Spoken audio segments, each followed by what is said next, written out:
Bonjour, alors la pharmacologie, ça peut paraître un peu impressionnant, un peu complexe, mais en réalité c'est un sujet qui est au cœur du quotidien des personnes qu'on accompagne dans le cadre du BTS ESF.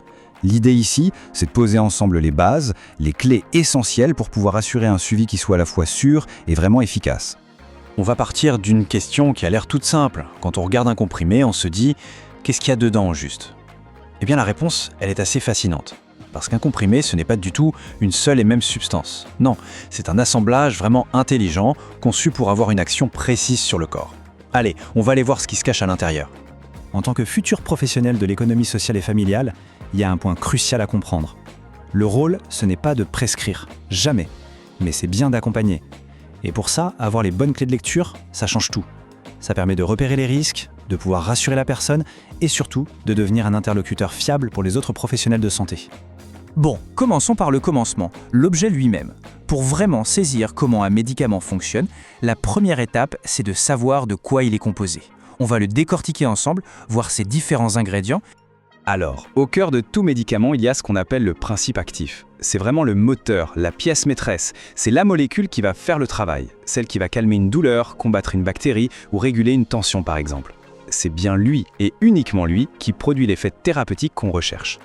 Mais voilà, un moteur tout seul, ça ne fait pas une voiture. Autour du principe actif, on a ce qu'on appelle les excipients. Alors eux, attention, ils n'ont aucun effet pour soigner. Zéro. Par contre, ils sont absolument indispensables. C'est eux qui vont donner la forme au comprimé, le goût au sirop, le protéger pour qu'il se conserve bien. Bref, c'est toute l'équipe de soutien qui permet au principe actif de bien fonctionner. Et quand on assemble le principe actif, notre moteur, et les excipients, toute la carrosserie autour, on obtient ce qu'on appelle la forme galénique. J'aime bien l'image de l'habit du médicament, c'est très parlant. C'est cet habit qui va dire comment on doit prendre le médicament et à quelle vitesse il va agir.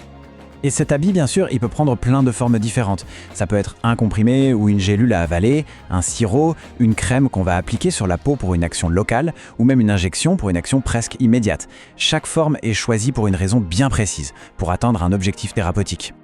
Bon, maintenant qu'on sait de quoi est fait un médicament, passons à la suite logique. Comment est-ce qu'il se comporte une fois qu'il est dans notre corps? Quel chemin il prend? Quels sont ses effets? Et bien sûr, quels sont les risques qui peuvent y être associés? Alors là, un point vraiment capital. Il faut bien faire la distinction entre les effets secondaires et les effets indésirables. Ce n'est pas du tout la même chose. Les effets secondaires, en général, on s'y attend. Ils sont prévisibles. Par exemple, un antihistaminique qui donne envie de dormir. En revanche, les effets indésirables, ce sont des réactions nocives, pas forcément attendues et qui peuvent parfois être graves. C'est là qu'il faut être particulièrement vigilant. La posologie, on peut voir ça comme la règle du jeu. C'est la bonne dose, au bon moment et pendant la bonne durée. Et la règle d'or absolue, c'est de ne jamais, au grand jamais, la modifier sans un avis médical. Pourquoi? C'est simple. Si on n'en prend pas assez, le traitement risque d'être inefficace. Si on en prend trop, il peut devenir toxique. Un concept super intéressant à connaître, c'est celui de la demi-vie. C'est un peu comme un chronomètre intégré au médicament. Ça nous indique le temps qu'il faut au corps pour éliminer la moitié de la substance. Et c'est cette demi-vie qui explique pourquoi on doit prendre certains médicaments toutes les 8 heures et d'autres une seule fois par jour. C'est pour maintenir une concentration efficace et stable dans le sang. Attention, point de vigilance. Un médicament n'agit jamais en solitaire. Son effet peut être modifié par la prise d'un autre médicament bien sûr, mais aussi par un aliment, l'exemple classique c'est le pamplemousse, ou une boisson comme l'alcool. Et ces interactions, elles peuvent soit rendre le traitement inutile, soit au contraire décupler son effet et le rendre dangereux. C'est vraiment un risque majeur. Allez, on a vu pas mal de théories. Maintenant, le plus important, comment est-ce que tout ça s'applique concrètement, sur le terrain, dans le quotidien d'un professionnel ESF? Pour bien comprendre, rien de tel qu'une petite étude de cas. Faisons connaissance avec Madame Dupont. Elle a plusieurs médicaments à prendre. Elle nous confie qu'elle a des doutes, qu'elle oublie parfois ses prises, et qu'en plus elle a des vertiges qui l'inquiètent. C'est une situation vraiment très classique qu'on peut rencontrer tous les jours. Face à cette situation, quel est le premier réflexe à ne surtout pas avoir? C'est de suggérer de changer le traitement. De dire « Ah, mais vous devriez peut-être en prendre moins » ou « Arrêtez celui-ci pour voir ». Non. Ça, c'est sortir de son rôle et ça peut avoir des conséquences très graves. Le conseil médical, ce n'est pas notre domaine. La bonne approche, la bonne pratique, c'est de rester sur des solutions concrètes, pratiques. Par exemple, pour répondre au problème de l'oubli, on peut proposer un outil. Est-ce que vous avez déjà pensé à utiliser un pilulier? Ça aide beaucoup à s'organiser pour la semaine.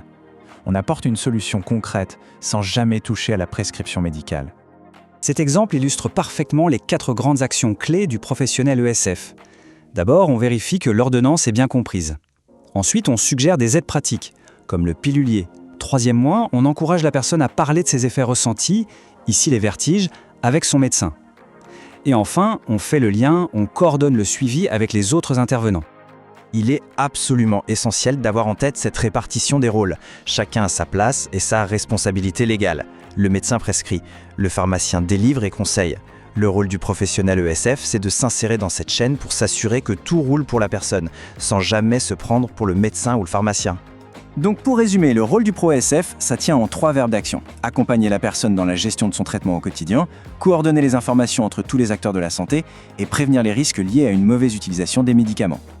Et pour terminer, je vous laisse avec une question. Face à une personne qui prend beaucoup de médicaments, on dit qu'elle est polymédiquée. Quel est le tout premier geste de prévention, le réflexe fondamental qu'il faut avoir en tant que professionnel de l'accompagnement? C'est vraiment la question de départ pour sécuriser toute la prise en charge.